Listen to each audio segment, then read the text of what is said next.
status coup, Jordan Chariton, please check out his reporting. He went to town on Mayor Pete and absolutely exposed you would never know this by watching corporate media. You would never know the record of Mayor Pete when he was the mayor of South Bend. And what it also goes to show you is that the system is set up where they can make anybody a somebody. This was a small town mayor, and he is now somebody that they will be grooming for president in the not too distant future. As a matter of fact, it's very likely. We all know that Biden is going to be a one-term president. So if they're going to try to anoint Kamala, I guarantee you that Buttigieg is the one that they're going to try to put as her VP. Yes, he is. He's the the psycho repeat. You go from the old white guy to the black to the woman of color. Now the woman of color to the gay man. It's just the identity politics is going to be the death of the party. And so people go, if you are not familiar with Status Coup, I highly recommend it. That friend of the show, Jordan Chariton, an actual journalist, and he spent a very, very significant amount of time on the ground in South Bend, talking to all sorts of people, both within like the political scene there and just regular people. And there is a whirlwind of information about Mayo Pete. They are definitely, like I said, they are trying to make they are trying to make Kamala and Mayor Pete happen. I know. This is what the corporate media does. You have to see it happen before it happens. You have to spread the word and say, this is what they do. This is how this works. Thing. We will get a worse Trump before that will happen in this Guarantee country. you, if Kamala Harris and Mayor Buttigieg are the nominees in 2024, kiss it goodbye. And I don't even care who the Republican is. It could be anybody. It'll be if it's Tom Cotton, he'll win. Guaranteed. You put all your eggs in one basket to get Trump out. And it worked one time because of a once in a century pandemic. That's what you got. And he barely won. I know. So don't think. And Biden underperformed. And not only that, but right now they're trying what are you trying to do? I was just going to, all right. No, we're staying with the screen as it is. Okay. So we're at the point now where they're really trying to give us the least amount possible without us taking out pitchforks. I know everyone thinks that, both sides are terrible. I will say this. We definitely support Reverend Warnock and John Ossoff, even though we're not fans of them, winning their Senate seats in Georgia because Mitch McConnell absolutely has to go. Yeah, that is the biggest reason. That is and maybe the single reason. I would support neither of those people. Really, I wouldn't. I have no, but that is one person that has got to go. And you can make the argument that, well, they'll put a bad person in, but you have to remember McConnell is so entrenched for so long. He's got to go. And you want to talk about ties to China? Yeah. He is. If you can't beat him at the ballot box, you got to find another way. Just like Pelosi Pelosi's finished in 2 years, even if she gets a speakership again. That'll be it for her. So the two of them have to go. They got to go.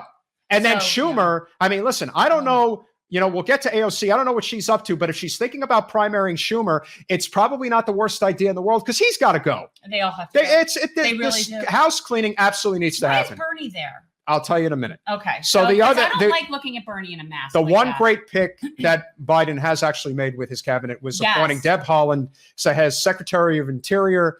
She is the first Native American that will serve in that position. Now, everyone's like, well, what about identity politics? Let me tell you something. The first citizens of this country have no seat at the table whatsoever. I don't even think it's about her identity. It's about what she's done. And she is a very good representative, one of the few. She stood up for Standing Rock. This is somebody who has actually walked the walk. Now, if this were somebody that they were just appointing there and happened to be a Native American, that has about as much meaning to me as the Congressional Black Caucus does in terms of what their politics are on the Black community. So the fact that he appointed a Native American woman is completely meaningless to me, with the exception of this particular Native American woman has walked the walk. So that makes it good. The fact that she's Native American doesn't. And you could say whatever you want about how Biden is throwing a bone or anything like that. But the truth of the matter is, it's a good pick. And if he makes a good pick, we're going to say he made a good pick. This is not a question of, oh, well, let's just hope Biden does everything wrong and it'll be easier to beat these centrists. It's not about that. You have to live in the now and you have to do whatever you can to get the best possible options in the moment. Mayor Pete, one of the worst. Deb Haaland, clearly the best he's made so far, period. Well, and I'm also very thankful for the Marsha Fudge appointment because that gets us and all. Yes, Marsha Fudge is a good representative. So no, she is, but that appointment gets all of us one step closer to Nina Turner being in Congress. And if Nina Turner is in Congress, there is your leader of the progressive movement. 1,000%. There will be no one.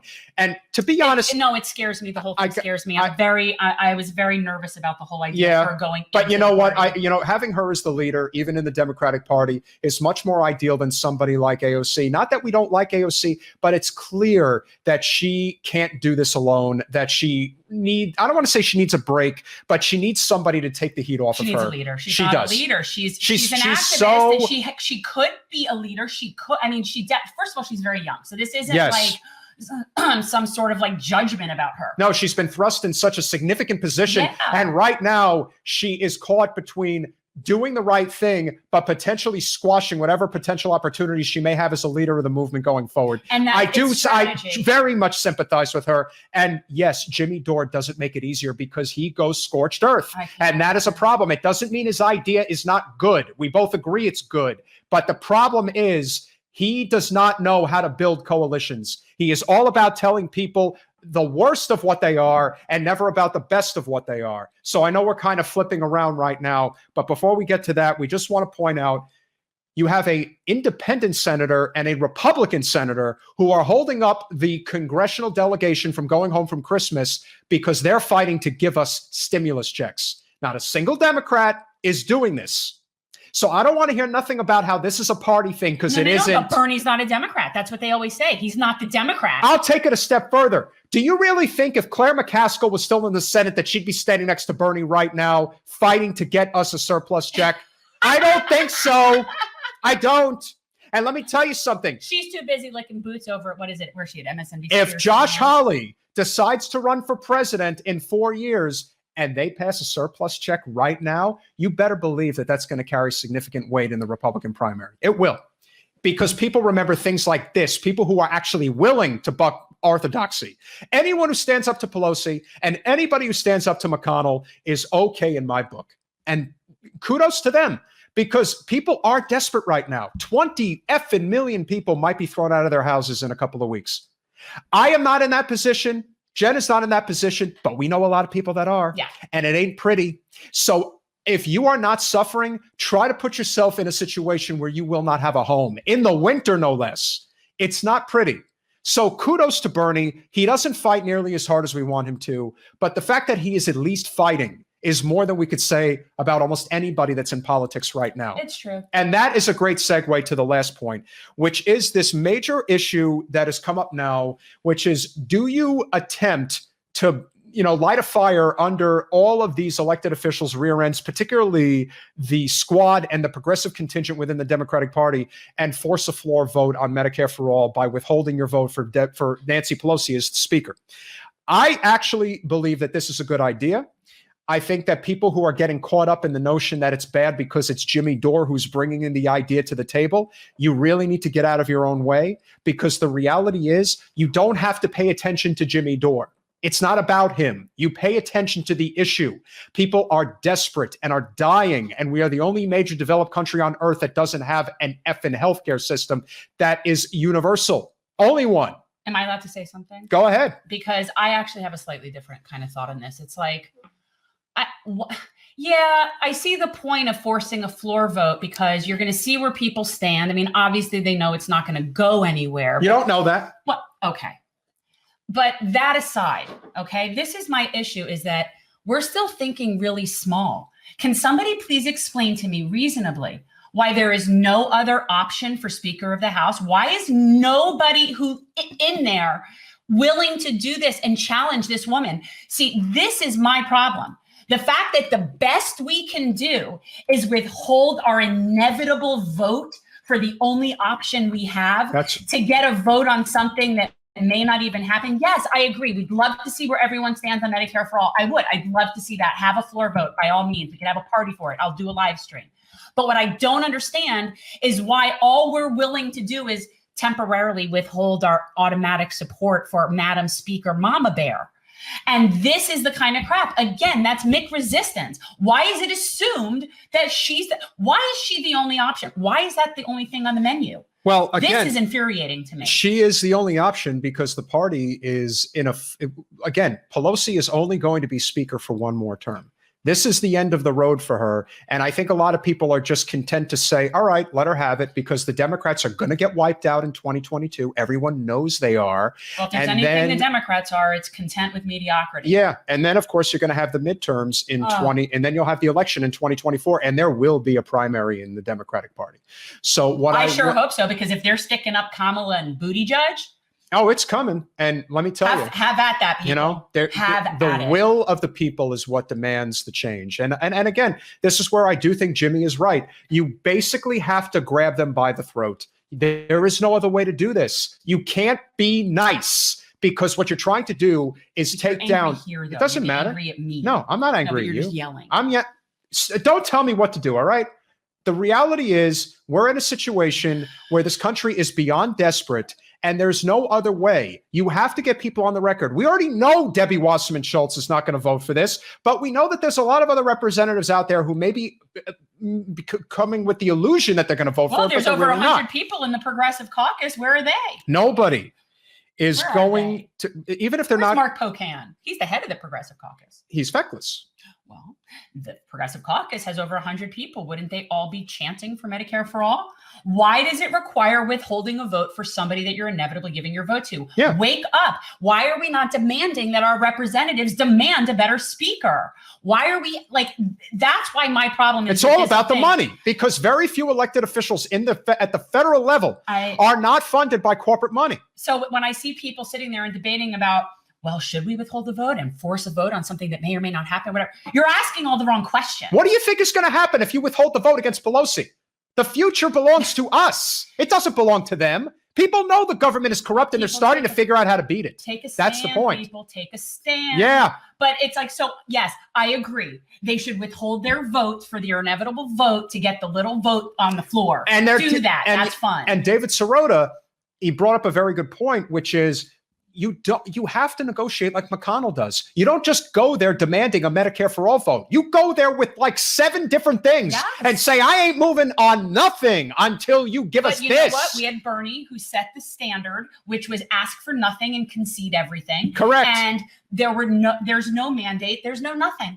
And then people are acting so surprised about the majority of these cabinet picks. So, again, they're not our friends, people. They're not our friends. They don't want to work with us. They don't want it. There is no compromise to be had. These people are not our friends. So again, I reiterate, let people like Jimmy Dore scream at the top of the rooftops, get a new speaker. Where are all these representatives? Where's the 100 people in our Congressional Progressive Caucus? And why do they just get in line behind Nancy Pelosi? Take a stand. It isn't a matter of whether you win or not. It's like fucking doormats in there. And it's so frustrating. That's the problem I have with this whole segment. Okay, great. Withhold your vote. Force a vote on Medicare for all. Great. Yay. And then go ahead and put Nancy Pelosi in, and we still won't have Medicare for all. No, but the argument is that we're in a very desperate situation right now. And a lot of people might ultimately decide that, yeah, you know what? I don't know if I can face my constituents during a deadly pandemic and say that I voted against giving them health care, because most people simply don't know. It's this whole argument about name recognition. People simply just don't know. In this county, Debbie Wasserman Schultz has a monopoly on every single corner of the Democratic Party. Every one. In fact, I still say she's the leader of the whole state party. And she probably is. But this is how they maintain power, is by never... Well, the person with the money is who's in charge. Exactly. And this is what happens. And that's the whole thing with Pelosi. Pelosi has all the money. And that is the problem. Because of very few individuals, whether it's AOC, whether it's, Jamal Bowman, Cori Bush, Ilhan Omar, Rashida Tlaib, Ro Khanna, Katie Porter. There are some that do this without corporate money, but there's not a lot. There's 435 of them in the House, 535 of them if you count the Senate.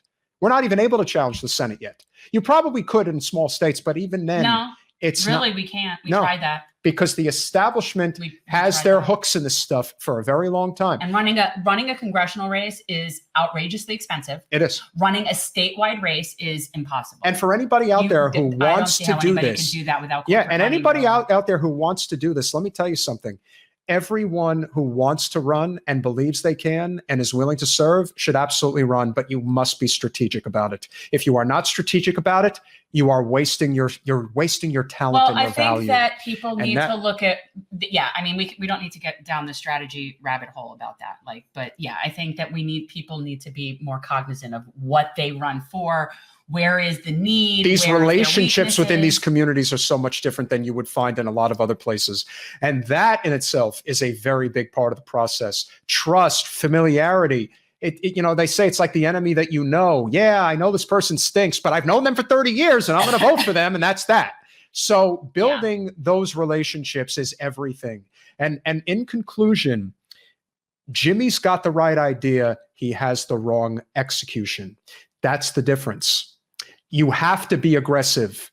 But if you think that you can just shame people, you can shame the establishment who are standing in the way. But the people who are fighting on your side, that believe in what you believe in, they may say no right now, but shaming them is not going to convince them to come to your side. If you present a good enough argument and you welcome them in, I guarantee you can flip them. Guaranteed.